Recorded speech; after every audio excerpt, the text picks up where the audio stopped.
lakini sasa hivi niko kwenye masuala mengine ya dhahabu. Amen. Nashukuru Mungu, changamoto zipo, lakini anaendelea kunionekania. Amen. Nazidi kuona mkono wa Bwana. Amen. Bwana Yesu asifiwe sana. Amen. Lakini pia kuna vitu Mungu nahisi anaendelea kuniandaa. Amen. Basi jana niliona mchungaji ananiambia kitu. Amen. Na hicho kitu alishawahi kuniambia kwenye simu kwamba nakuona huko mahali unafanya kazi. Amen. Na unakumbuka baba, kuna siku nilikupigia simu nikamwambia kwamba spika utanitengenezea kwa bei gani? Amen. Jana likajirudia.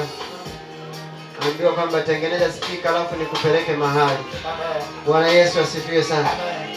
Namshukuru Mungu, kama hilo jambo analiandaa basi niseme naliwe hivyo. Amen. Bwana Yesu asifiwe sana. Amen.